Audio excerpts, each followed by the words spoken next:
And for all the things to get banned on Reddit, that's it.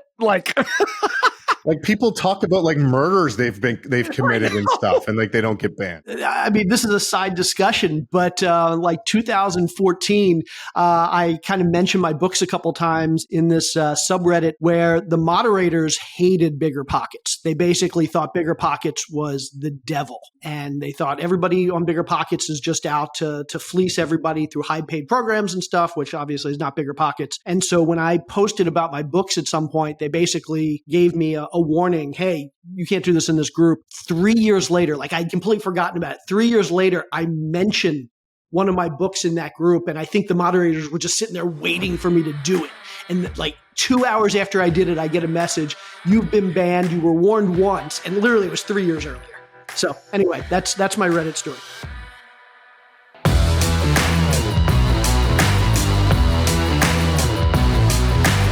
Welcome to Drunk Real Estate. Grab a drink and enjoy the show. Hey there, welcome to episode 82 of Drunk Real Estate. I am Kyle Wilson, Ashley Wilson's husband, and we got the whole team together, and it is a great week because the Eagles are going to the Super Bowl. What? How do you feel about that, Jay? I know you're pumped too.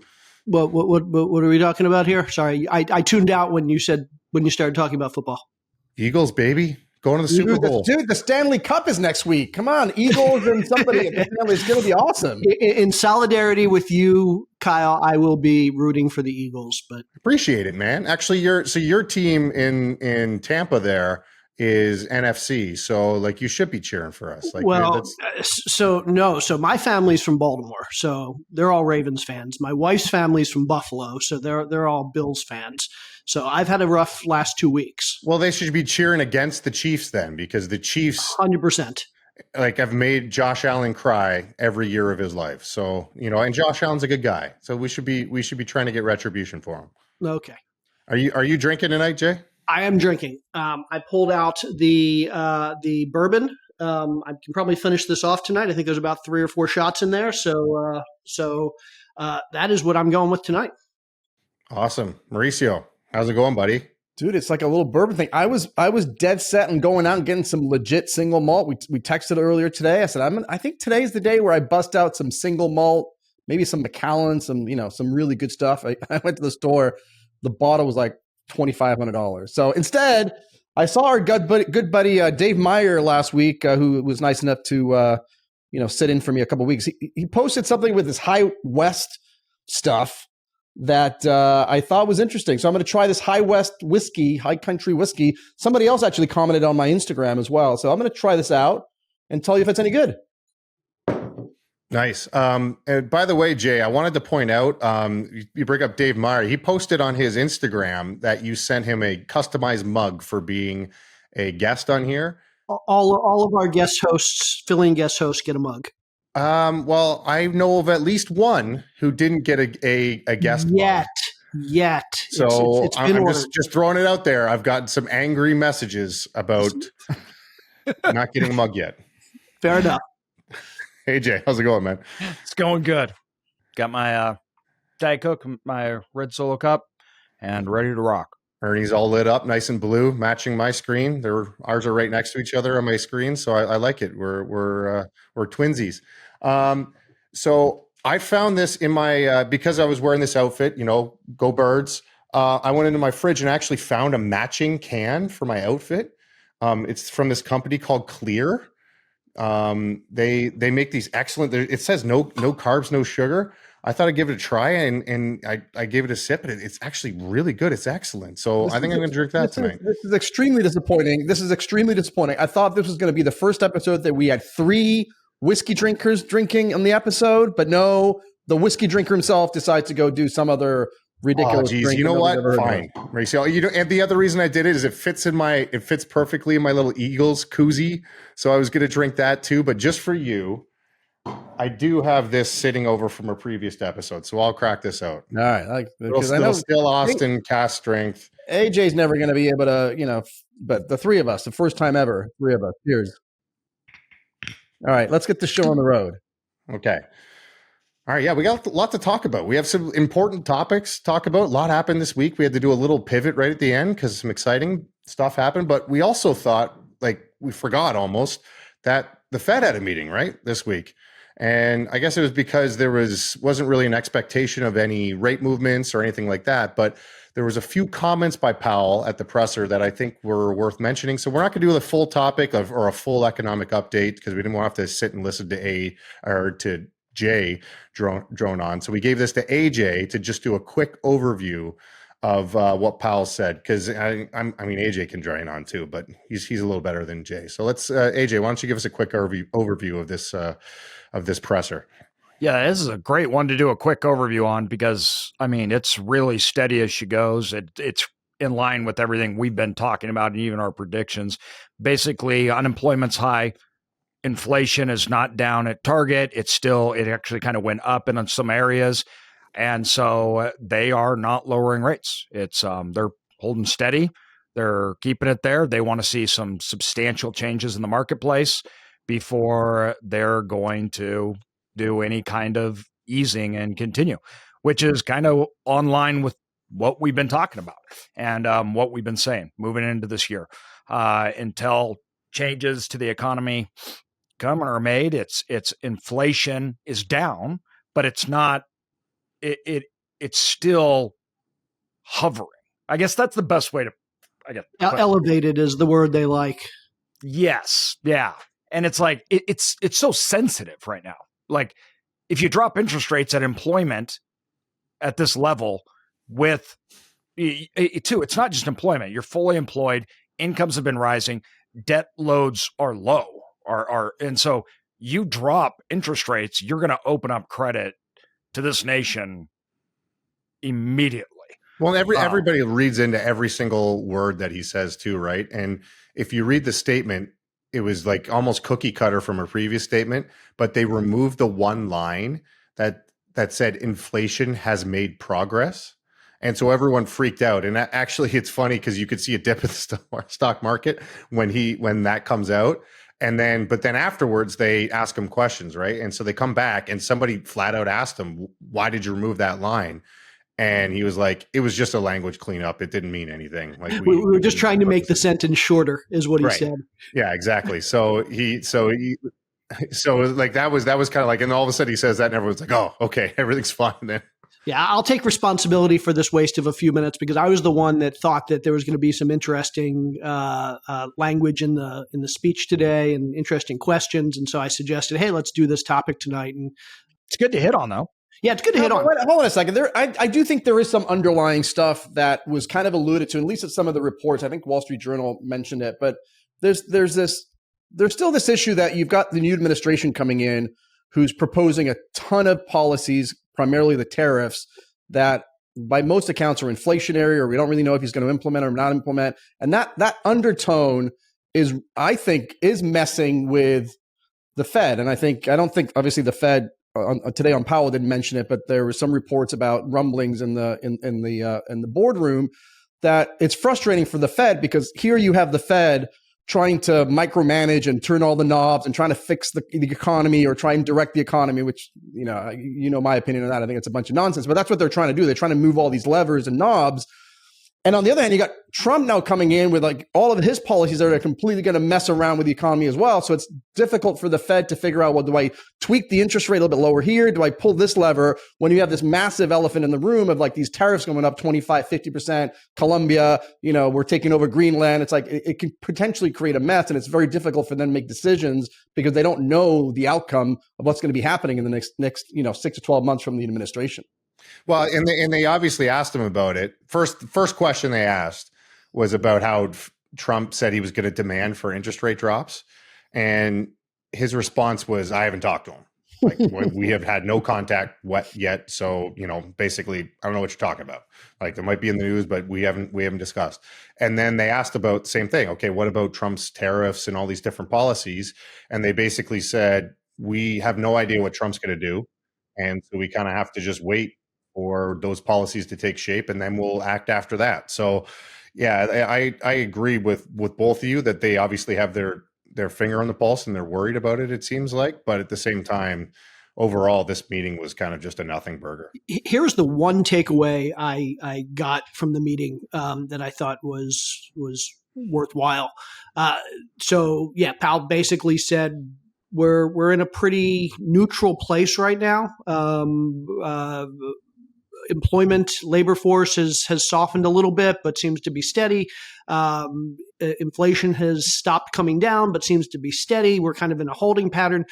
But the one thing he then followed that up with was so they're not cutting rates, but they are still rolling assets off their balance sheet. So they're reducing their balance sheet, which is restrictive policy. It's basically tightening. It's equivalent to raising rates a little bit. So I thought that was interesting that they made a point to mention that they're still rolling assets off the balance sheet, because that's telling me that I think they're still trying to push inflation down a little bit, even if it risks the labor market a bit. And so it wasn't a big topic, but it was mentioned, and that's what I took from there. And that's been their mode of operation really a lot. This is a balance sheet reduction period in their overall easing or restricting versus easing. I mean, for the last, how long has it been that they've been they started reducing heavily the balance sheet? Yeah. And it's been like a year and a half, 2 years. Yeah. And they continue to, which probably is better in the long term, right? Well, that would be the ideal situation for us, right? As real estate investors, to bring the rates down for us, but then continue QT. So that would hopefully, kind of have the same effect, yet we could still get our low rates. Well, the one thing that I really did love, though, is did you see what Powell was wearing at the the Eagles jersey he was wearing? It was amazing. Yeah. Oh, I was joking. It was great. AI is wonderful. For those who are listening and not watching, Kyle found a picture of Powell in an Eagles jersey. Yeah, so he's a Birds fan too. Go Eagles! How come he has 7 fingers on that one hand? All right. So we good? We move on from that. Get to some real topics. So let's talk about the LA wildfires and a little bit of price gouging, won't we? As the unfortunate LA wildfires obviously began, it looks like they're beginning to be contained. I think I've been rating most of them are about 96 to 99% contained. There's been a lot of reporting, however, on these despicable landlords who are price gouging families who are in need of housing. And for those who are unaware, California actually already has a price gouging law, and it is reported that a total of 1,343 listings on Zillow appear to have violated that state ban on price gouging. So it's obviously an unfortunate situation where no one wants to see people who are in need get taken advantage of. But I have a question for Mauricio, is that do price gouging laws actually solve this problem? Well, I'm glad you asked, Kyle. That was not an unexpected question, but I'm glad you threw it my way. It's only unexpected, Mauricio, because you never read the pre-notes sheet to the point where I said it's in the sheet and you couldn't even find it. I don't even know where the sheet. I honestly have no idea where the sheet is. Like, it's on the sheet. Anyway. So I know Jay was upset or like maybe a little bit bored that we're going to talk about, real estate rents going up and blah, blah, blah, and whatever. But there's actually upset that we're talking about a topic we're all going to agree on, but continue. So there's actually here's my issue though. So there's actually two topics here to talk about, and they're slightly different. And I'm actually more concerned about the second topic, which is not being talked about enough. So the first topic, I'll introduce the topics and I'll make a comment about it. But the first topic is obviously that exact thing, that in the math of I think it's 16,000 homes, people are looking for a place to stay, rent, buy, whatever, and prices have been going up. So I want to talk about that. We'll talk about price gouging, the pros and cons of that. There's also the secondary issue, which is now that the fires, I think, are pretty much, it rained over the weekend, much needed rain. It's been freezing. So I think that's helped quite a bit on the weather. But now it's time to do cleanup, right? And so now you're going to need all of these resources. Forget about rents. But we're going to need all these reports to clean up the debris, get the debris out of there, get builders in there and all these materials in there to rebuild. And that's where I think these price gouging laws are going to become a major issue, which I want to address. But generally speaking, just so that we don't leave anybody behind, price gouging has a very technical or actually legal definition. It's not just when somebody decides to raise their prices for whatever reason. It specifically addresses timelines when there's emergencies. Usually it's, hurricanes or obviously wildfires, but whenever you have some type of emergency, there's typically laws that are in place that once that emergency is declared by the state or the county or what have you, there's a restriction on how much you can charge for essential services. So water is always a good example, or, in hurricanes, you guys, Jay, you're in hurricanes. I mean, generators are always in big demand when the power goes out. But the easiest example to think of is the water, right? Like if the disaster hits and people don't have water, you can't think of any more basic essential item as water. And you hear these horror stories where people are charging, instead of $2 for a case of water, that is what you could typically get on the store, now suddenly it's $50.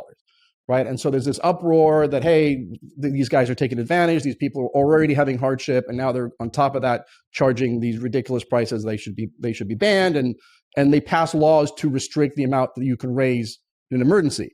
Now, let's talk about some of the pros, because I actually have kind of mixed feelings, because there's like an emotional thing to it. Obviously, I think any of us, we're all hopefully decent human beings. And so I've got some issues there, and I feel bad for obviously these folks. Anybody who doesn't feel bad for people who've been displaced from hurricanes or fires, I mean, there's got to be something wrong with you. But there's also the economic windfall. But obviously the purpose of the law is primarily to make sure that we don't take advantage of people who have already been in a disaster situation. Essential services are needed, and they've already having a hard time charging more money for something. We just don't like that. So we create a law that limits the amount of money or how much increase in the price. Here in California, for example, under the penal code, that restriction is 10%. So once the emergency gets declared here in California, you cannot raise prices more than 10% higher than they were pre-emergency for essential services and other things like that. So again, if the bottle of water costs $1, you can't theoretically charge more than $1.10 for that water. Or if rents, to your point, Kyle, you mentioned 1,300 listings. I mean, I saw the same statistics, by the way, on your thing. It sounds like, well, I'll get to that in a second. Let me just finish my analogy here. So one of the reasons is obviously to not take advantage of people. Second is, of course, by the way, the law in Florida is you're not allowed to charge unconscionable prices. Yeah, whatever that means, right? Yeah. At least with the 10%, it's black and white. Like I used to charge $10, now I'm charging $12. It's 20%. Like it's very clear. But anyway, so that's number one. Number two, again, we want to make sure or ensure that we don't have additional hardship on people who are already having the hardship, whether they've lost their homes or whatever. We just don't want people to take advantage of that. And number three, it actually prevents hoarding, right? Because if you're worried about some scarce resources and it's still water's $2 a bottle, it encourages people to say, well, crap, there's no water out there. I have access to water. Let me go buy 1,000 cases of water and let me just put it in my garage so I have water for the next 3 or 4 months, even though I don't necessarily need it right now. So those are kind of the arguments. Which literally happened during COVID, right? Like you guys saw the shelves at Costco. There was no toilet paper, no bottles of water, nothing. So that's what happens if the prices don't raise. Right. So that's the purpose of the price gouging laws. And that's, again, it's hard to argue from a sort of, I think, humanitarian point of view. But unfortunately, there are some consequences or some economic factors that also need to come into play. And so the argument against price gouging laws or whatever is that the reason that prices are going up isn't because necessarily you have greedy, in this case, greedy landlords or greedy people who have water. It's because there's a sudden change in supply and demand, right? We had much more increase in demand for whatever it is we need. So in LA, for example, we have a huge increase in demand for rent right now. We have 16,000 homes, 16,000 families that have been displaced. They're looking for places to live. Right. And mostly are probably renting, or they're looking at hotels, they're looking at VRBOs or Airbnbs or what have you. And so there's a huge increase in demand. So by just basic supply and demand economics, you would expect the price to rise. And if you don't allow the prices to rise, you end up with a shortage of whatever the supply is. So right now we have a shortage of rental units, or we'll have a shortage of water, or whatever it is that we're putting a price control.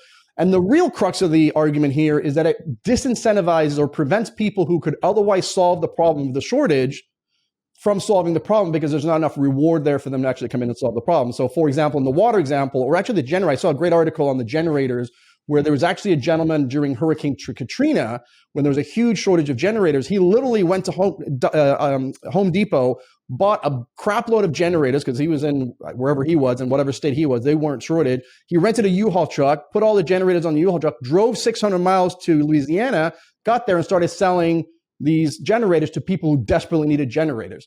That guy got arrested for doing that, right? But the idea is that if you increase the ability to raise prices, then by definition, people will come into the marketplace. Quick story, when I was in Maui, from when I missed my episode a couple of weeks ago, when I was taking the Uber back to the airport, my Uber driver was a contractor. He was a builder, and he would literally go do jobs in Connecticut. Like he would go from Maui to Sacramento, and he would drive all the way to Maui. Huge labor costs, time expenses, but the pay was worth it. You want to be able to incentivize people who are on the East Coast, for example. If you've got if you've got a builder or you've got somebody on the East Coast, you want to incentivize that person to come over here to LA. We need all these resources. We need materials. We need all this stuff. We want to incentivize people, but it costs money and time to go rent, to get transportation over here, go by.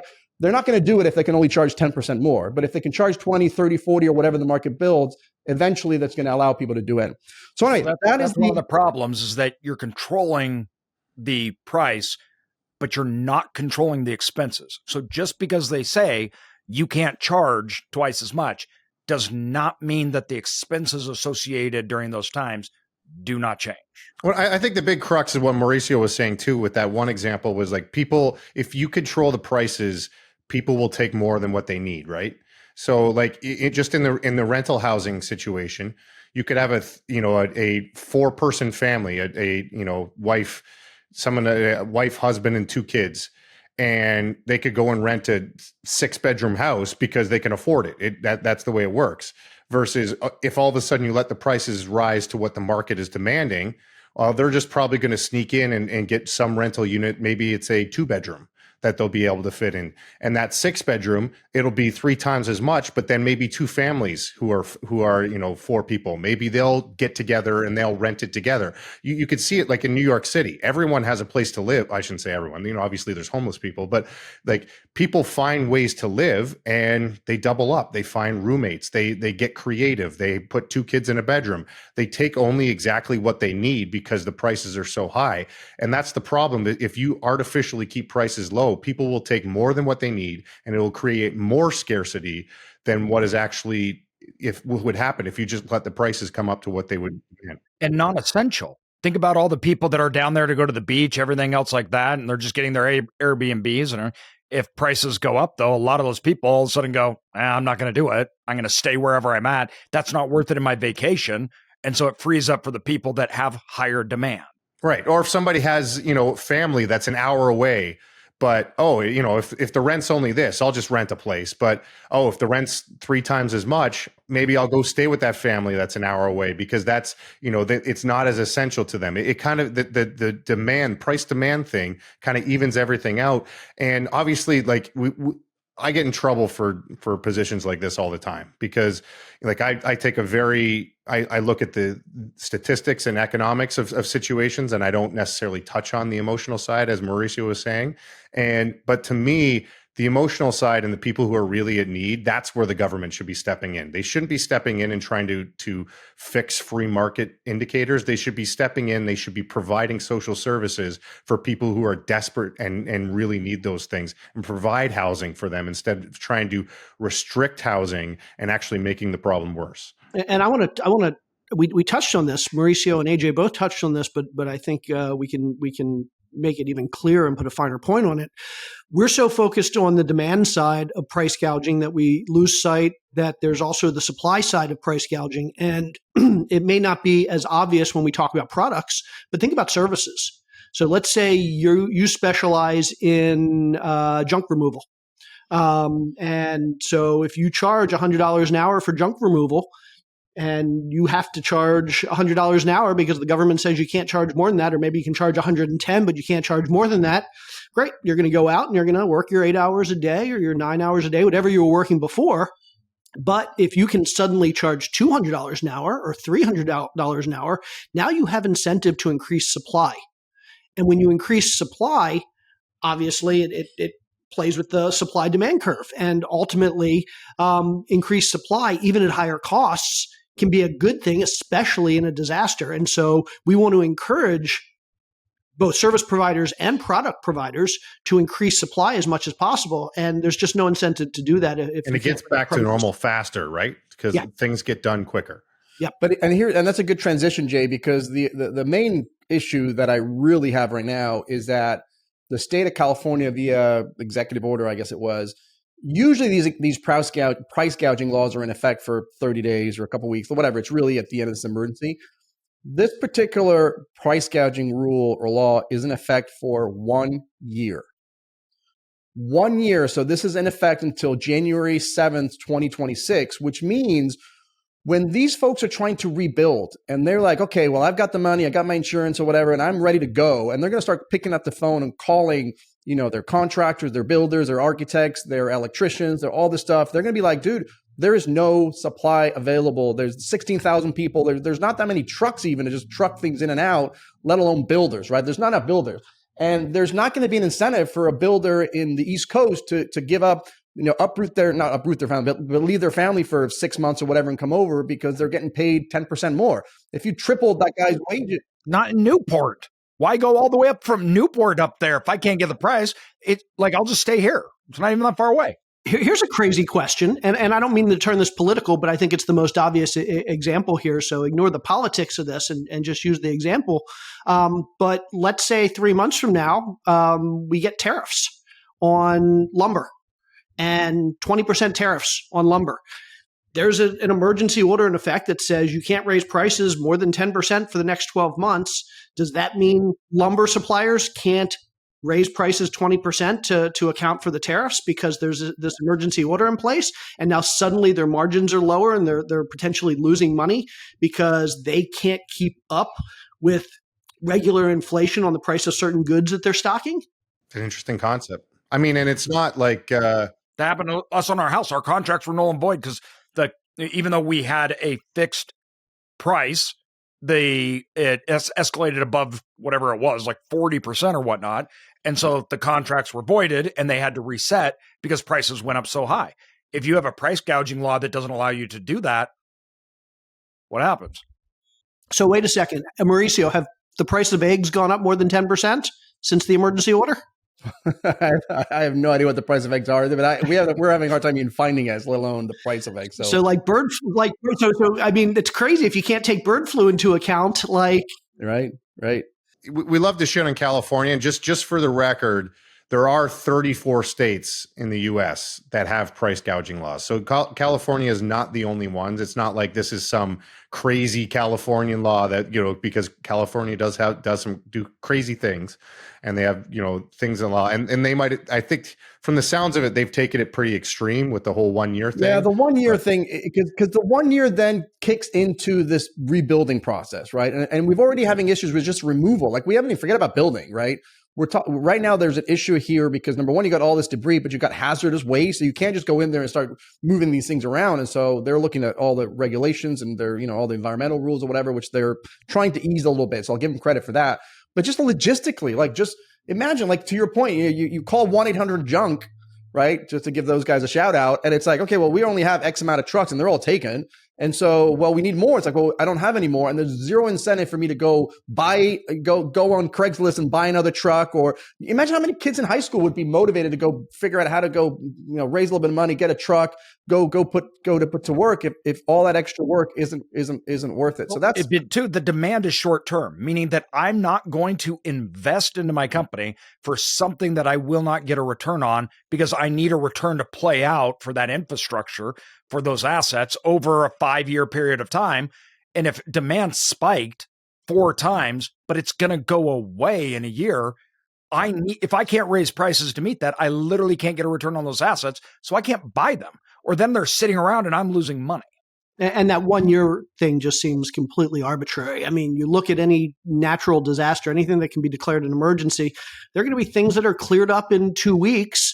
There are going to be things like the fires where, given the permitting situation in California, it could be 3 or 4 years before a lot of these houses That's are the thing. rebuilt. Like with the rent, I mean, I guess the way you justify that is like, again, if you've got a family. I mean, rents in neighboring, Brentwood, Santa Monica, those areas, Venice, they've skyrocketed. But obviously, these families don't need housing for 30 days to then go back to their houses. They're going to need housing for years. And maybe they need a year to go figure it all out. I mean, at the end of the day, just one of the quotes that came to mind is price gouging, and actually lately for a lot of things, and it comes from one of those famous economists that 90% of people have never heard of, and half people agree with him, half people don't. But Thomas Sowell has a great quote that says, "There are no solutions; there are only trade-offs." And so I think that's really what I want to point out today, that you've got one position, which is the issue of price gouging. And, it's terrible to people have to pay more on top of all the stuff. But by passing these laws, you're not solving that problem. you're just trading it for another problem. And so the question in society, we have to figure out what problem do we want to face? Do we want this problem over here, which helps potentially families in need in the short term, but screws everybody from the supply side? Or do we want this other thing? So we just have to make that decision. There's just trade-offs that we need to decide. It just always seems like a government thing that they never think of supply as the solution, right? They don't think of create more supply. Or the cost, or just the societal cost, or this, in this case, the supply cost of that particular policy. They just look at the direct implication of the policy. They don't ask at what price, at what cost, what else is going to be suffering, what other problem are we creating by implementing this particular rule. And the other crazy thing is we completely ignore the consumer's wants and needs, or wants in this situation. Just as an example, I mean, if we're talking about fires in Malibu, there's a lot of very wealthy people who would probably be perfectly happy to pay 2, 3, 5 times whatever it costs to get things done faster. If it'll get them back in their house faster, if it'll get their house rebuilt faster, they're happy to pay that cost. And basically, it's not just the government saying to the service providers or the product providers, you can't do this. It's saying to the consumers, you can't have this. Right. And it also affects the victims. I mean, I'm not to make it about me, but like I'm looking at building a home in the next, 12 to 18 months. I'm going to have a problem because I'm going to have to go find builders and architects and materials, and there's going to be a shortage of everything. Right. And so that's another challenge. The other things that people haven't been talking about too much is, and then we'll maybe move on here, and that is that even though the Fed's rates have come down and obviously mortgage rates are kind of going up, the cost of a construction loan is still pretty high compared to probably when they built the home. It's 10, 12% to get a construction loan these days. And so the cost of rebuilding versus these super low mortgages that these guys have. And honestly, I actually was going to ask you guys, because I'm not an expert in this field, what is happening with these mortgages? Right, Jay, this is more your single family, but if you have a single family home, this is a great question because this I'm ignorant on this topic, and I think a lot of people would be interested. But if you have a single family home and I have a mortgage on that home, and my home burns down to the ground, I presume I've still got to continue to pay my mortgage because I just have the loan. This is just the collateral, right? And so that's a big factor too, because now I've got to still pay my $3, $4, $5, $10, $15,000 mortgage on my house. I don't have a place to live. I got to spend that money somewhere else. And then when it's time to rebuild, I've got to spend 10, 12% just to get a construction loan and, whatever, all that kind of stuff. And I know it's just going to be an interesting scenario. Yeah. Everything from what my understanding, everything stays the same. It's just a negotiation with the insurance company, right? So they have to step in, and they're supposed to help you and take care of all this stuff.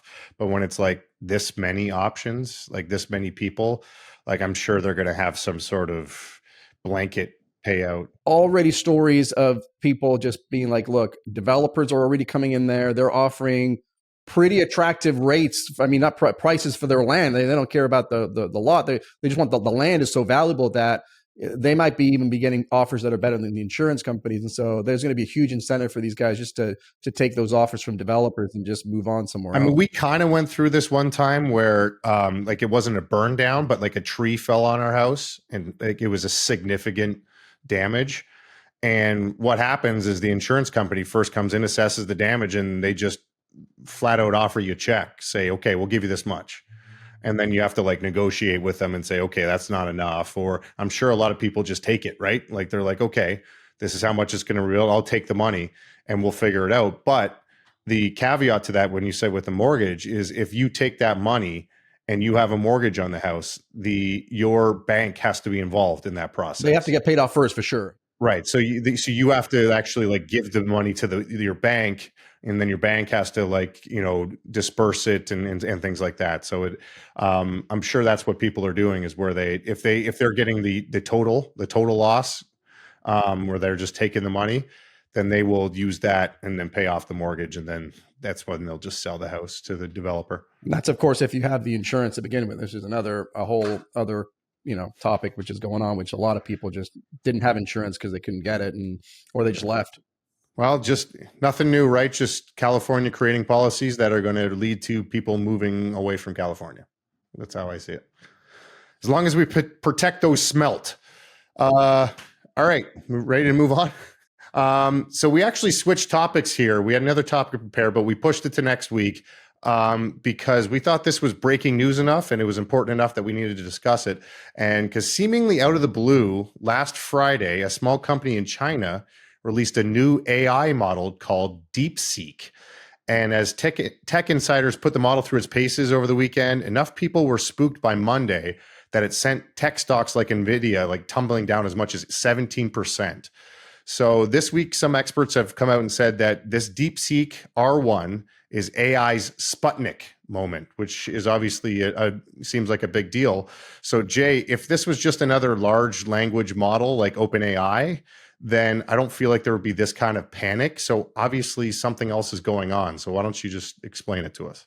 Okay. And I'm going to apologize up front, but given the conversations I've had with friends and people on Facebook and other places, there's some technical stuff that I think needs to be understood to really dig into this conversation and to help people understand. And so I think people will appreciate kind of this preamble to the discussion. And so let me give a quick, just technical overview of how AI models work. And when we talk about an AI model, Jay, before you go on, I want to make sure you're not misleading people. I mean, let's be real. You do not have any friends outside of the four of us, the three of us. Oh, I have. I consider them friends. They just don't consider me friends. Yes, 100%. There's the people he chats with on Reddit. Those are his friends. ChatGPT is not your friend. Fun fact, I've been banned from Reddit because I talked about my books too much about 10 years ago, and they decided I was spamming, and I got cut off from Reddit. And so I didn't know you could get banned from Reddit. I thought Reddit was like the least bannable platform. Like you could say anything. And for all the things to get banned on Reddit, that's it. Like people talk about like murders they've committed and stuff, and like they don't get banned. So I mean, this is a side discussion, but 2014, I kind of mentioned my books a couple times in this subreddit where the moderators hated BiggerPockets. They basically thought BiggerPockets was the devil, and they thought everybody on BiggerPockets is just out to fleece everybody through high-paid programs and stuff, which obviously is not BiggerPockets. And so when I posted about my books at some point, they basically gave me a warning. Hey, you cannot do this. You can't do this in this group. 3 years later, like I'd completely forgotten about it. 3 years later, I mentioned one of my books in that group, and I think the moderators were just sitting there waiting for me to do it. And like 2 hours after I did it, I get a message, you've been banned. You were warned once. And literally it was 3 years earlier. So anyway, that's my Reddit story. Okay. Let's go back to AI. So an AI model, when we talk about an AI model, basically it's this thing that we're interacting with when we're using AI. For example, think about a ChatGPT window. We type something in, it goes out somewhere to a server, and it sends back a cool response to us. The model is the thing that's sitting on the server that is processing the information we send and deciding what to send back to us. That's the model. And there are three things to understand to really do this conversation justice about an AI model. One, the first piece of an AI model is called the training. And the training is basically where you teach the model, you give the model all the information it needs to actually function like a brain. And to train a model historically has required lots of time, several weeks, even months, lots of hardware, literally tens or hundreds of thousands of chips, these things called GPU chips, and lots of money. Like the biggest AI models, if you think OpenAI, $100 million to go through the training process, basically taking all the information, buying all the hardware, and turning it into a brain. So the first piece is this upfront piece of you create the brain, and that's called the training. And again, $100 million for some of these, 100,000 chips, crazy amount of time, money, and effort. Second piece of an AI model is called the inference engine. And the inference engine, this is basically what the AI model uses to make predictions, to provide responses to your queries. So when you type something into ChatGPT, what it does is it sends it to the brain, to the trained model. But it has a whole bunch of functioning between your window and the brain that's kind of figuring out what information to give back to you. And that's called the inference model. And generally speaking, the inference engine is pretty big. It sits on, for OpenAI, it sits on like big server clusters out in the cloud somewhere. If you have a strong enough PC, you might be able to take that inference engine, like you could take your GPT window and all of the code that goes into it and put it on a PC. But for the most part, it requires a lot of data storage and computer power to run that inference engine. So that's the second piece. You've got the training, the brain. You've got the inference engine, which is the interface to the model or to the brain. And then the third piece is you have this thing called parameters. And parameters are basically, they're the variables that go into building the brain. Think about it. If an AI model is a brain, the parameters are the neurons. The more neurons you have, the more parameters you have in a model, the smarter that model is. And so small models that aren't that smart might have hundreds of millions or billions of parameters or variables. And the biggest models have like close to 2 trillion parameters. And the more parameters you have in a model, the more space it takes up. So again, OpenAI, ChatGPT has over 1 trillion parameters. And so to run that, you need a big computer, a big cluster of computers.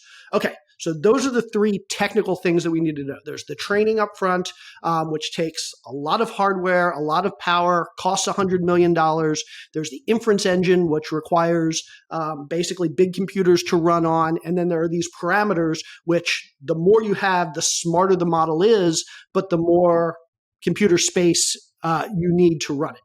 We good so far? Okay. Here's the reality. Sam Altman, the guy that created OpenAI, has been saying for years that these are the rules of AI. It's always going to cost tens or hundreds of millions of dollars to train these models. It's always going to require tens of thousands or 100,000 pieces of hardware, CPU, GPUs to train these models. It's always going to require large computers to run them. It's just the reality. And maybe that'll change in 5 or 10 years, but it's not going to change anytime soon. Well, 3 days ago, a company in China, like Kyle said, came along and basically they said, that's not true. And they said, we had this AI model that we were able to build for $5 million. So instead of $100 million, we were able to build it for $5 million. It's 90% as good as the best chat GPT models. They said instead of using 100,000 GPUs, these computer chips that you get from NVIDIA, they did it with 2% of that. They did it with 2,000 GPUs. They said instead of it requiring clusters of computers to run on, even though it has over 1 trillion parameters, it only uses a small percentage of those parameters at any given time. So we can run this thing on a small device, your cell phone or an Xbox or something like that. So basically this company came out and said all those things that the US companies like OpenAI and Claude have been spending hundreds of millions, billions of dollars on to create these big models, we did it for a fraction of the price, a fraction of the hardware, in a fraction of the time, and we can run it on super small devices. And so that's what kind of freaked everybody out. Now, before I go any further, let me give a quick disclaimer. Lots of people, I posted on Facebook today, I asked. I thought you were going to say you own NVIDIA. That was your disclaimer. I'm a shareholder in NVIDIA. I wish. I posted on Facebook today, hey, we're going to talk about this topic. What do you want me to cover? And the most common comment by far was, how do we know that China is actually telling the truth about it being 5% of the cost and 2% of the hardware and running on smaller devices? A lot of people are assuming, hey, it's from China. China lies. There's no reason to believe anything that China says, and 100% agree with that. No reason to believe that. I heard they actually made this model from a bat biting the lead engineer, and that gave him the idea from it. So the FBI has not confirmed that, but give it a couple years, it will be the leading theory. It will be the leading theory. So anyway, everybody's wondering, why should we believe China? Why would they tell us the truth about this? Well, here's the interesting thing. When this company, Deepseek, released this model, they didn't just stick an app out on the App Store and tell us how cheap they made it and easy they made it and quick they made it. What they did was they took all the software, all the code that goes into this model, and they released it open source, which means they released all the software, all the source code for anybody in the world to use, which means AJU, Kyle, you, me, OpenAI, Microsoft, Google, whoever wants to. I wasn't named at all in this. Like, trust me, you couldn't do this, Mauricio. You have way too many technical issues, even just trying to get on the podcast, Mauricio. You can't find the Google Doc, Mauricio. They released this open source, so we can all download the code. We can all go out and buy 2,000 of these hardware chips. We can all go out and spend $5 million to train a model and verify that what China has told us, what this company has told us, is true or not true. And so I guarantee you at this very moment that there are dozens of companies, OpenAI, I know Berkeley Research Labs, I'm sure Google, I'm sure Microsoft, I'm sure lots of smaller companies have downloaded this software. They've taken a couple thousand of these GPUs. They've thrown a couple $1 million at this, and they're going to spend the next week or 2 or 3 trying to replicate what this company said that they did. And so within a couple of weeks, we're going to know for certain whether they were telling the truth or lying. It's very possible they were lying. It's very possible that maybe there's a middle ground where they were exaggerating. It's very possible that they were telling the truth. And so for all the people that are like, why should we trust China? In this case, again, they literally released all the code so we can verify that. And when I say we, whoever has $5 million and the knowledge can go out and literally replicate this and verify it or verify that it's not true. So in a couple of weeks, we'll know that whether this is true or not. AJ, maybe you could just sell one of your planes, and then we can then have that and Jay, and we can do the drunk real estate Deepseek. But here's why this freaks so many people out. Let's, for the sake of argument, assume that this Chinese company is telling the truth. And again, I don't know if they are. I have no knowledge, obviously, but let's say they're telling the truth. Basically, what this says is the billions, tens of billions of dollars that the U.S. has spent to kind of win the AI race over the last couple years and to have the best models and the best technology at ridiculous cost. In reality, it may be that we've been in second place for a long time. And it's very possible that all this money that OpenAI spent, they didn't need to spend. All these chips that NVIDIA sold, these hundreds of thousands of chips that NVIDIA sold, they didn't need to sell. Well, OpenAI, we're talking like 100 billion that they've spent on this. They've spent tens of billions in general, but just but even if China's lying about the 5 million, even if they're off by 100 times, even if it only cost them 500 million, think about that. Like I think I saw 80 billion. I think has gone into something like that in OpenAI. Think about the magnitude of 500 million. I mean, it's possible that the research that went into this company was in the billions of dollars. Who knows? Maybe China, the government, gave them $1 trillion to do this research up front. But the point is, to create this one model, they're claiming they can do it for 5% of the cost of what OpenAI can create a model for.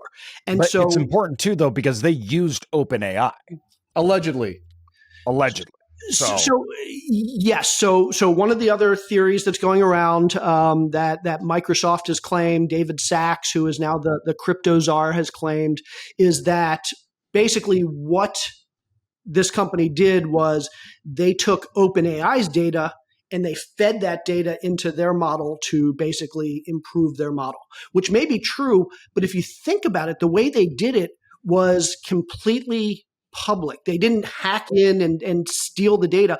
It's no different than me going into ChatGPT and saying, write me a school report on the Civil War. It spits out a report. I turn it into my professor.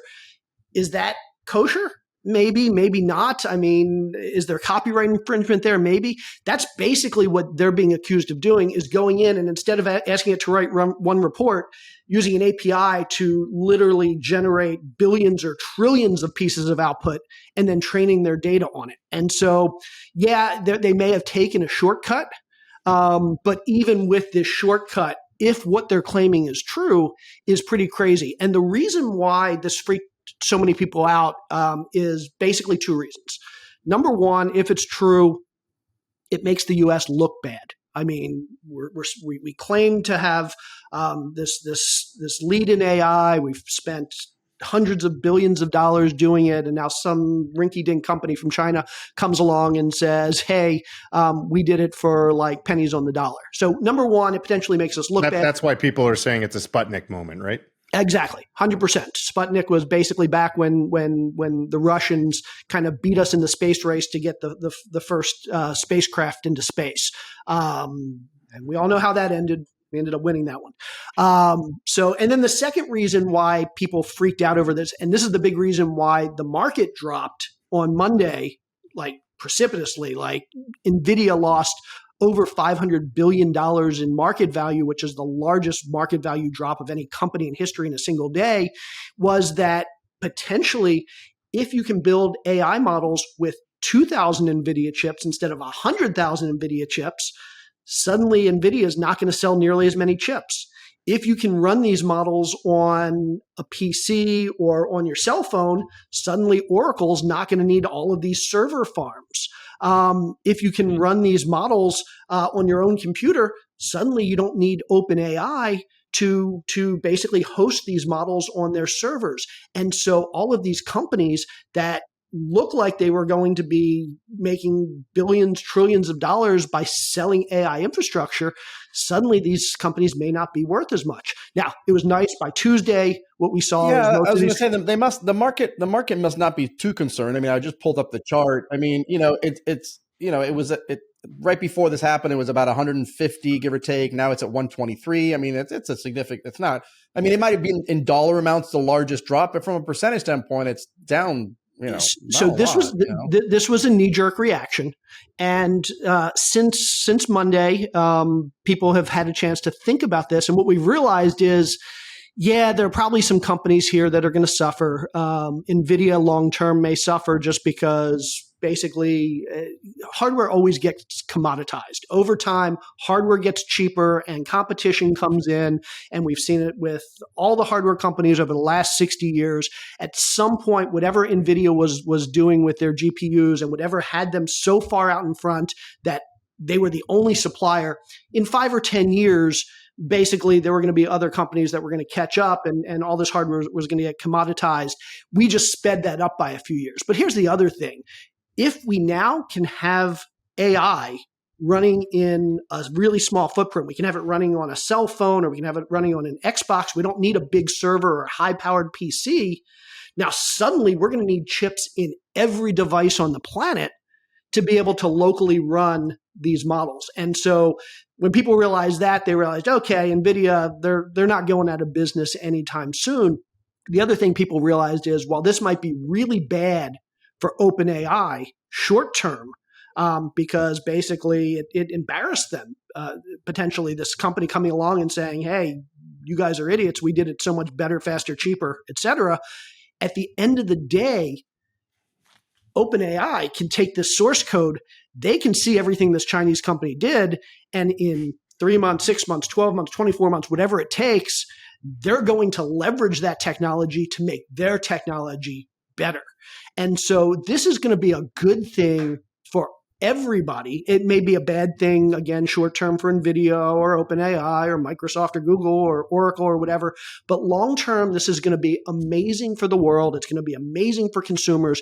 And what we potentially done, again, assuming this company didn't lie about what they've done, assuming they're telling the truth, what we've done is we have skipped ahead multiple years in AI technology overnight. Wait, is that a good thing, or is that just going some people would say that just means we're just a few years closer to our robot overlords taking over and enslaving us, and that's a whole separate segment. But in all seriousness, though, like I've heard a bunch of people saying and predicting, like, oh, is this the black swan event? Everyone's been waiting for the black swan event that's going to send us spiraling into recession. These tech companies, these mag companies, like the Magnificent Seven, like they've been the one that have been propelling the stock market. Everything else has kind of just been floating along. They've just been making the stock market soar. And now that this has happened, all of a sudden it's popping the tech bubble, and we're going to see this is going to be the thing that heads us into recession. But from what you're saying, it sounds like that's kind of overblown. That was the concern on Monday when literally like the market lost $1 trillion in value, but they gained half that back on Tuesday. They gained a little bit of that back today. I'm not saying that's not going to happen, but it doesn't look like this is going to be like a crushing economic event, which actually brings us to the last point I wanted to before bring up. Before you move on, because we're talking about valuations, I just looked it up. I mean, last October, OpenAI raised another round of funding, and it valued the company at 157 billion. Now they're not publicly traded, so there's no like daily tracking, but at some point in the near future, they're going to need another round of funding. It'll be interesting to see what valuation they're going to be placed and what the discount is, because that could potentially be done. If they suddenly can't raise money at half that valuation, then that's going to freak people out. Well, that's what this was. What this did was it challenged underlying assumptions of value, not on a company, on an entire industry. And it did it in a way that was, I mean, to be frank, I looked at it more is this a .com moment? Like all these AIs were so overpriced and they were so exaggerated, only to find out that our assumption, the assumptions of value in this industry were so overdone, right? And I think that's what, frankly, people thought. This is a .com. The value associated with the price is so skewed here. And all our assumptions going into everything from manufacturers to yield that we can get on and on and on, it's completely off. And I think that knee-jerk reaction was terrifying, where people were like, we missed the boat. And then I think it kind of came back down to earth and went, okay, no, we weren't that far off, but we need to look at things stuff. But it bounced. But that's a terrifying assumption to this industry, literally thinking you're off to the tune of not a small amount, 6 million to 100 billion. Like, that's terrifying. Yeah. And let me bring up just one more point just to make this conversation super interesting, because we can get into the political and the conspiracy theory aspects of this. But the big question a lot of us have been asking is, why would this company, this Chinese company, decide to release this source code to the world, to make it open source? Because here's basically what they did. They had this code, they had this technology that, again, assuming it does what they say it does, and we don't know that it does, but assuming it does, it was likely worth trillions of dollars to this company and the Chinese economy. They have literally given up most of that value by releasing this software and saying, take it, everybody can use it, everybody can learn from it. Why would they do that? And some of the leading theories. Number one, there was it happened 3 days after Trump announced all these AI initiatives, announced this $500 billion investment. This was basically done to make the new administration look bad. Number two, this was done because they knew that this would rock our stock market, and it did. They thought it was going to rock our stock. Maybe they thought it was going to rock our stock market a lot worse. The Magnificent Seven wasn't going to recover. NVIDIA was going to keep going down. Oracle was going to keep going down. Meta and Google and Microsoft. Which they still could.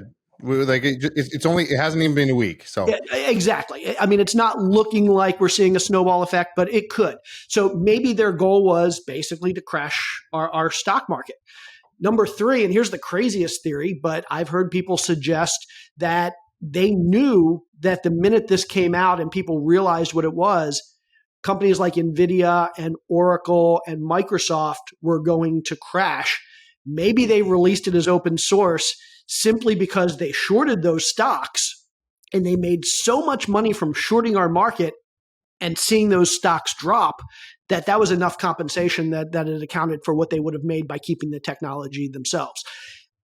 Are any of those true? Who knows? But it is a little weird that they decided to make this open source, do this good deed for the world, this gift to the world, when literally it could have been worth hundreds of billions or trillions of dollars to them. And so, where does the trillions of dollars come from? Again, just looking at, I don't know anything about anything, but it sounds like this is a competitor to an OpenAI, and if OpenAI is valued at 150 billion, maybe overvalued, but 150. Where does this trillion number come from? Because this is the industry. I mean, if it's equivalent to winning the space race, as Kyle said, it's winning the AI race. And if they were to keep this technology, if they had this technology that Sam Altman, the CEO of OpenAI, said this can't be done. If this company did it and they have a that technology that you're able to store it on your cell phone instead of on these big server farms, and they were the only ones that could provide it for you, then all of a sudden, those chips would be $100 to put in every single cell phone, and you had to pay them for it. Like it would be ludicrous. I'm not going to go into the details, but I've been reading a good bit about the technical implementation that they did to achieve what they've done. And it's actually really interesting. And it surprises me that like U.S. researchers didn't think of some of these things, but I'm not smart enough to think on that level, so I don't know. But it sounds like they had some tremendous innovations that we now all know about because they released it. If they hadn't released it, we wouldn't know about it, and they could be building again what could have been the largest AI company on the planet, and we'd spend the next 5 years asking, how are they doing this? So, Jay, you didn't bring up the final conspiracy theory that all of the TikTokers are talking about. It's that TikTok is all of a sudden going to get bought by Oracle and one of these American companies, and China has no way to spy on us. So they had to release a new app that is now number one in the iPhone App Store in order to steal our data from. So that's the other theory. Which is an illegal. That's got to be an illegal app based on our discussion last week because it's already getting banned in certain. It violates that law, which I forgot the name already. But anything that's owned by an adversary government, so that would be just like TikTok. It's going to get banned. Yeah, let me again kind of go into a little bit of technicality here because this is really important to understand because a lot of people are confused about this. There is an app in the App Store that I don't know for certain. I'm not a software researcher, but I think it's probably safe to say that it's sending anybody that's using that app is probably sending their data back to China. What that was this company took their AI model, they trained it, they built it, and they stuck it in the App Store. And my guess is just like TikTok, the U.S. is going to say this is a national security issue, and that thing's going to get banned. It's already banned. Military has already banned it. Actually, Italy as a country already banned it. So it's moving pretty quickly. But that's separate from what I'm talking about. What I'm talking about is they took the code they used to build that and released that code. And so now companies like OpenAI can create their own app using the exact same code, but because they can see every line of code, they can make sure that there's nothing being sent back to China. They can now send it to the US government if they want. We wouldn't know. But the point is, yes, I don't recommend anybody download that app out of the App Store and start using it unless you want your data to go to China. But the new models that are going to be created from the source code where we know for certain because we can see the code that nothing's going back to China, those will end up being just as good, but without the security risks. And then OpenAI might release their own version in the App Store based on this model, and Claude might release their own, and Google might release their own, et cetera. So yeah, keep in mind that when we talk about the thing in the App Store, that's kind of a separate standalone app that's separate from everything I've discussed up till now. Well, really, this is so when you look at it, the open interest on short of NVIDIA was actually fairly small. So the short interest wasn't huge. I think it's kind of silly to think that it's not political driven by China in some. I know Nancy Pelosi sold a bunch of it, so maybe that's all her. Jay, it wasn't her; it was her husband. All that short interest was her. It wasn't her; it was her husband. Jay, you got to fair enough. But I think China and this is what they do, right? They're messing with us. They're disturbing markets, everything else.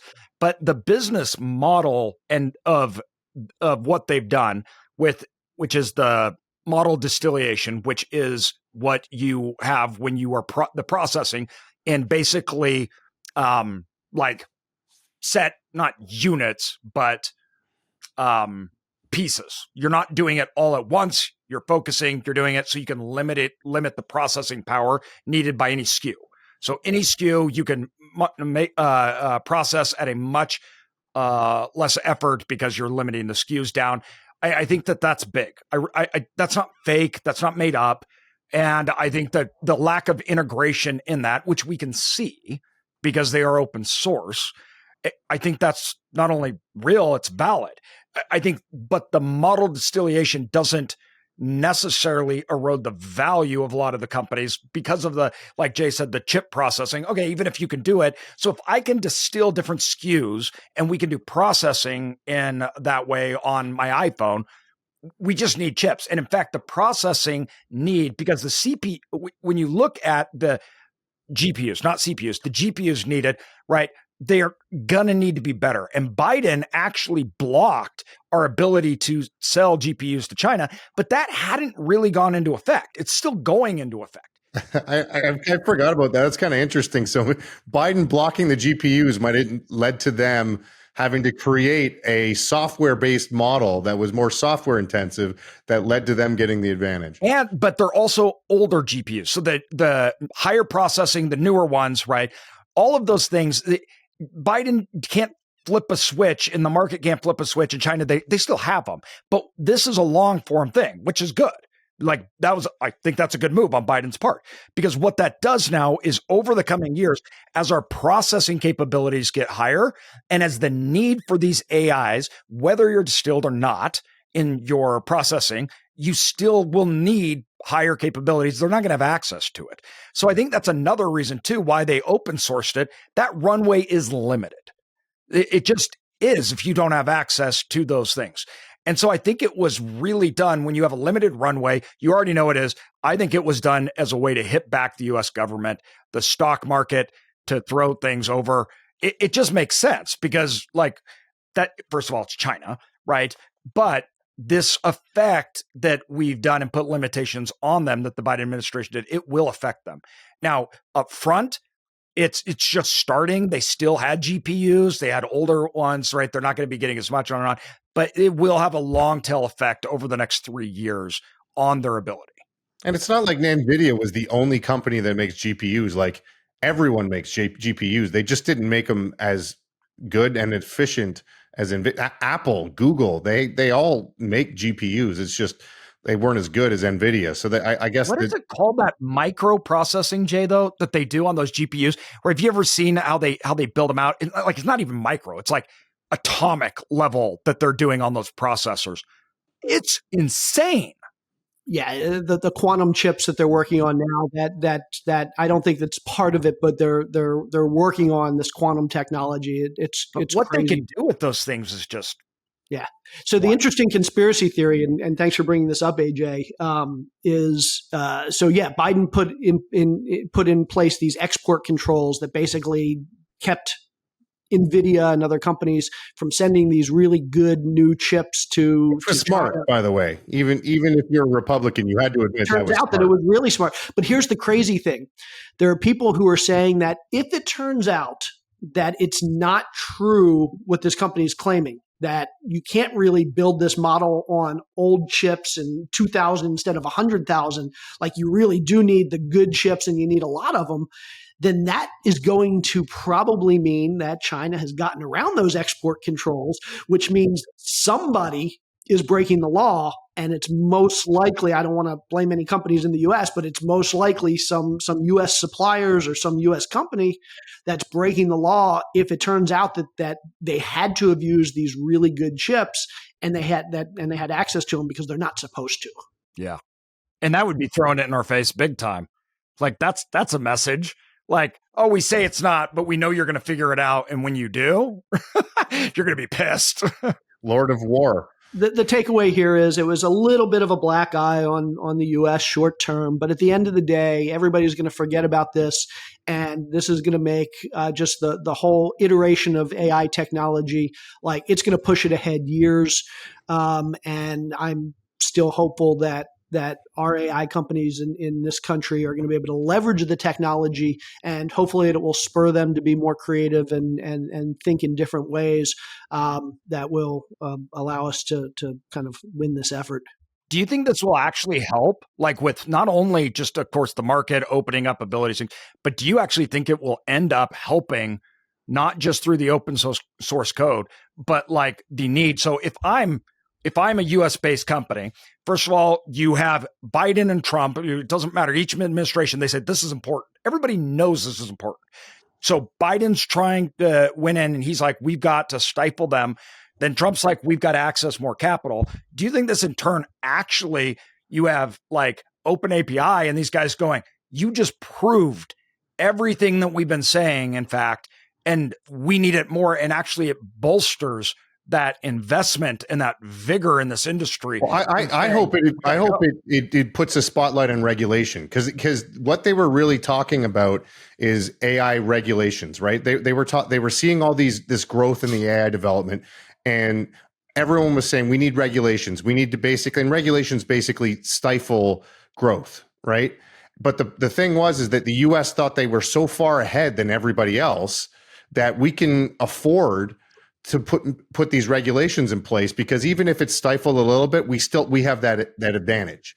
Yeah. And what I'm hoping now is that they're going to see China and they're going to see, who else maybe even India has something, and they're going to say, well, we're not that far ahead. And so when they go to make these regulations and they go to put all these kind of roadblocks in front of development in AI in the US, that they kind of have in the back of their head, hey, we're not that far ahead. And whenever we're putting in policies, we got to go with this idea that does this policy set us back further and give China a bigger advantage?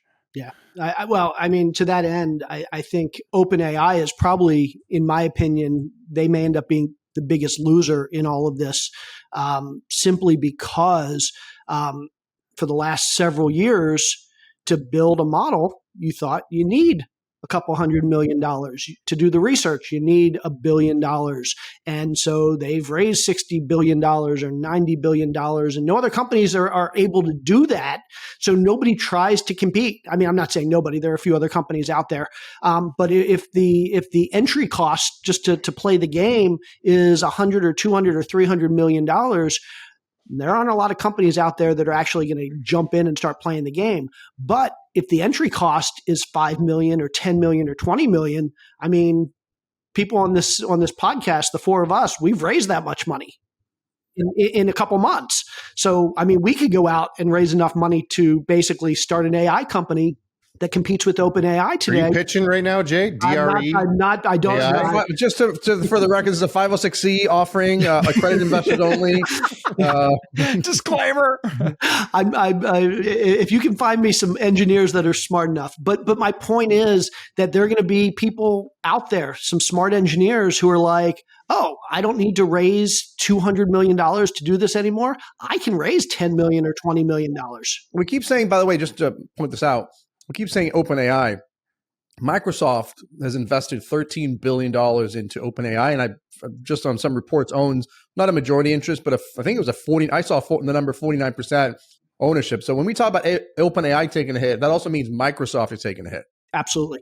And so, yeah, so it could have a big impact but I think it's going to be good for us as consumers, because that's what we want. We don't want OpenAI to be the only company that's developing this technology. We want 30 companies or 50 companies or 100 companies out there developing this technology, because more competition is going to create better products. Okay. So I just got to say this. Think about this. All right, we're all like in our 40s, right? Think about this. I wish. How crazy. Jay, don't say anything. Keep cool, man. So, all right, think about this. How crazy is it? Think about like 10 years ago. Did you ever think we would be sitting on a podcast talking about artificial intelligence and investment in artificial intelligence and wars with China over That's crazy. I don't know. I watched a lot of sci-fi 10 years ago. I was still playing hockey. Oh, then, yeah. so. But you never thought you would be talking about it. Dude, it's almost as crazy as the Eagles in the Super Bowl. You're just bitter because we beat LA. We're now officially done with this topic. Well, no, I kind of want to sum up what the takeaway is here. The takeaway here is that China's basically an angry woke Democrat who Orange Man came into office, made them angry enough that they released $1 trillion product for free just to piss him off because he did this whole infrastructure AI bill, and we all benefit from it, right? Everybody except for the investors in these major companies. To me, like, the takeaway is this is a good thing for our economy as a whole. So I think that's a pretty good summary right there. So thank you, President Trump, for pissing off China enough that they did this. Say it, Jay. Say it, Jay. Thank you, President Trump.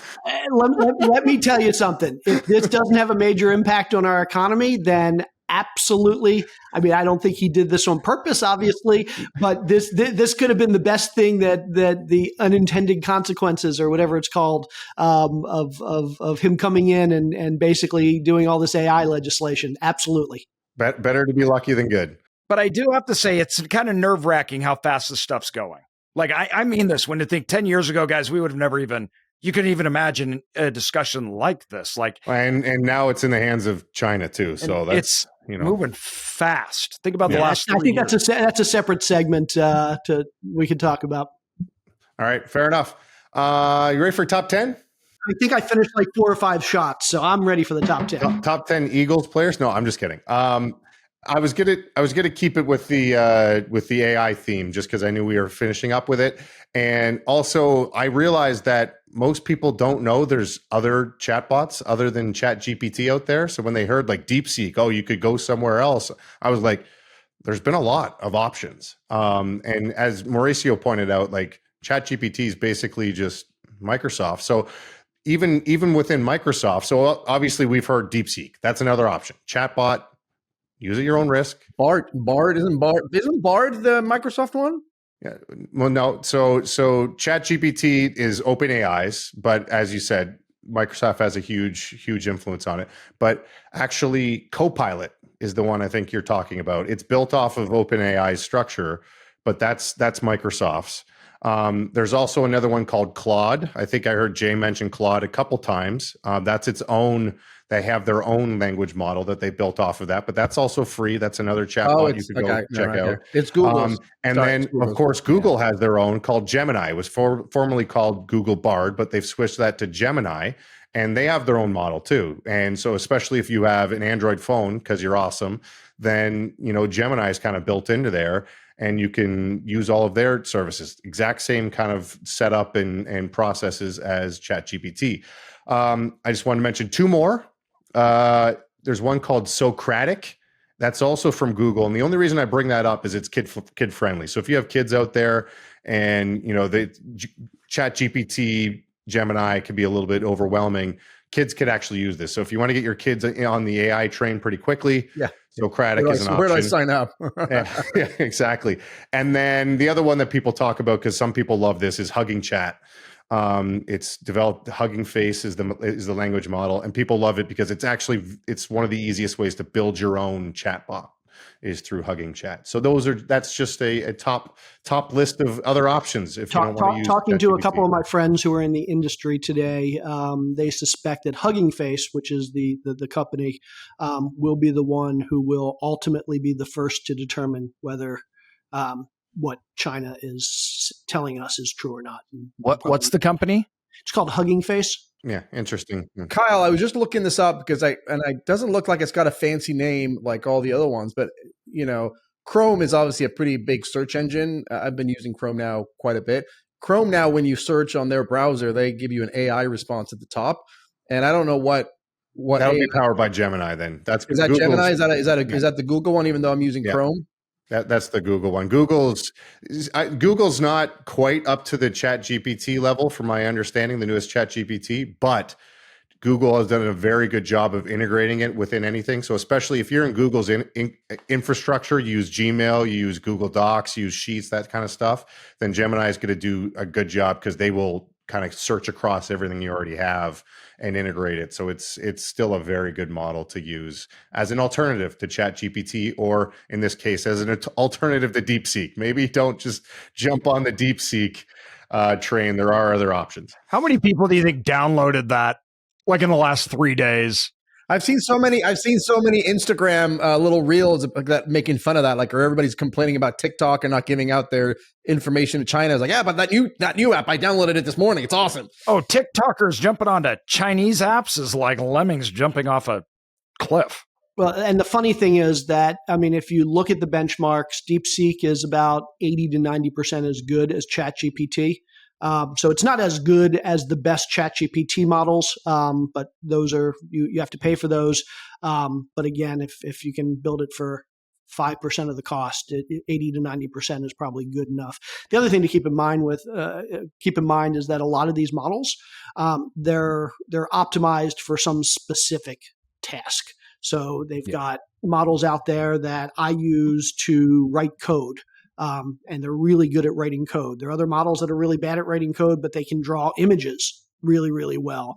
There are other models out there that are really good for generative AI. There are other models out there that are really good for mathematics stuff, whereas ChatGPT sometimes can't get 2 + 2 right. So, I mean, depending on, like, we talk about all these models, if you have a specific need or a specific goal, there's probably a model out there that's optimized for what you're looking to do. Fair. All right. Should we get to some of Jay's hypothetical situations? I feel like this is the new segment now. It used to be just a game, but now every time I go into this little doc and Jay has a whole list of new hypothetical situations for me that I get to sift through and pick one. And so I thought this one was interesting that Jay put on there. A couple of them, I feel like it's a pretty easy answer. But the interesting one that I thought was you get unlimited money. So as much money as you want, but you can never make a single purchase or payment over $5,000. Would you take the deal? So Jay, obviously you've had some time to think about this. You posed the question. What would you do? I think about my biggest expenses, and it's like vehicles and houses. I figure for a $5,000 purchase, I can buy a plane ticket pretty much anywhere if I don't want to go first class. I should be able to pay a mortgage payment on a house worth $1 million or $2 million, and I should be able to make a car payment, because obviously you can't buy it outright for $5,000, but I should be able to make a car payment on pretty much any car. Well, I assume you could tell people that you have this, right? So to me, like, I could get a pretty good loan if I have basically $1 million credit. But what are you going to do with the loan? Well, so I go to Mauricio and I say, hey, I want to buy a $20 million house, Mauricio. I will pay you $5,000 a day. That's what I'm saying. The $5,000 isn't limited per month; it's per purchase. So I could do a hourly mortgage. Let's pretend that you can't game the system like that. I think I would still do it. Yeah, but just so you mentioned, you said something that didn't make sense to me. So I looked it up real quick on ChatGPT, actually Deepseek. You're only controlling about 800, 900,000 at a 5% interest rate. Now, granted, Kyle, you're saying I'm going to get a better interest rate, but it's not $2 million. You're going to have to live in $1 million home, which in California is like a 2-bedroom condo, near the fires. Yeah, but I guess I would go the other way. I'd live somewhere cheap, because then $5,000, like, you could live like a king, right? I wouldn't. It wouldn't matter where I lived, because I'd be living in a sushi restaurant. That is true. You'd have one in your house. Exactly. You'd be like Devontae Adams with the Taco Bell, where you'd just be pulling up in your golf cart because you have a golf. AJ would have major limitations. Like, he couldn't take his plane anywhere because his fuel is going to be more than $5,000. He just fuel up $5,000 at a time, and that'll get him a couple states. But you could basically finance every purchase, right? Infinite $5,000, like, just as many times, like. Right. Credit card, I'm going to pay for this 100 times. Here, let me break it down in 5,000 increments. Yeah, I think I assume you can't game the system like that. You can't go to a car company. You could get normal loans on something, right? So I could put a pool in. You can't buy the same thing more than once every month. Oh, that's a no-no. And here's the main reason why. Think about inflation in 20 years.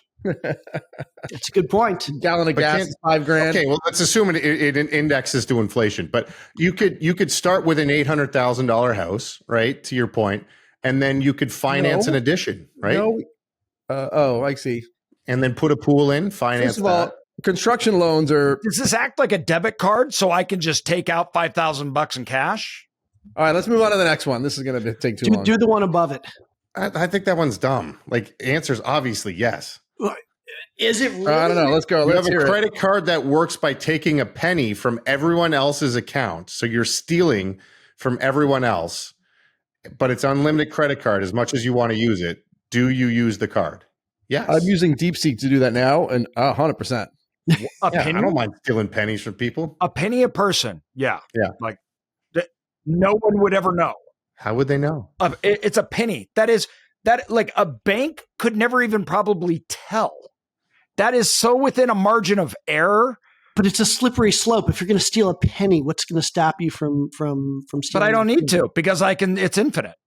So it's just a penny. It's infinite after that. So its impact is only that. No. Every time you spend, you have to take as many pennies as what you bought. So if you buy something for $5,000, you need 50,000 pennies. So you need to take a penny from 50,000 people. Yeah, but there's like 300 million people in the world. Let's say or in the U.S. I mean, sorry, 300 million in the U.S. There is a world outside the United States, everyone. Jay, just so you feel better, I will then donate 10% to charity. Yeah, there you go. Fair enough. All right. Plugs. Let's start with AJ. You got any plugs for us today? Oh yeah. Alex told me to plug the YouTube video. We just put out a new YouTube video about debt. She was like, you need to talk about it, about the United States debt, different things like that. So check it out. Yeah, shout out to producer Alex. She's in God mode right now. I found out that there's God mode in Riverside, where she just randomly pops up as a little box at the top of Riverside, and we could see her, and it just hovers over us. So, Mauricio, you got a plug for us? Yeah, I'm about to launch my my Elite Syndicator program full launch. So follow me on Instagram. Just DM me Elite, and I'll send you some information if you want to get some legal syndication mentoring from me. We meet weekly. Today we talked about social media advertising, which was a blast. So that was really, really valuable. ESP, go get it. Jay, what do you got for us? I'm going to plug DRE Daily, our daily economics newsletter. We're up to almost over 3,000 subscribers. It looks like about 60% of them open it and read it every day. So if you want the... How many are in China? It's a really good question. Probably a lot more after all the Deepseek news. So yeah, check out dredaily.com, sign up and get this information before everybody else. I don't know what it says about us or the newsletter that it's more popular than our podcast, but take that as you will. I'm going to plug. You know what? Actually, put it in the show notes. My daughter's Girl Scouts. She's selling Girl Scouts cookies. And if people go to her website and buy cookies from that, then I probably won't have to walk around the neighborhood with her to sell cookies because she'll be happy how many. So do me a favor, go buy Girl Scout cookies. They'll ship anywhere in the country. And other than that, plug my wife. Well, I was going to say, I was going to give you credit for promoting that over plugging your wife, but that was quite a sacrifice. Plugging my wife's just too good. I'm never going to stop doing that. Okay. So plug Badass Investor. Check her out, YouTube, Instagram. That's all I got. All right. Anything else? So we wrap this up until next week. We all back next week? We're all back. Think so. We're all back. I'll be one step closer to the Eagles. I'll wear Eagles gear again next week in preparation for the Super Bowl. And so when we release next Thursday. So I will see you next Thursday. See you guys.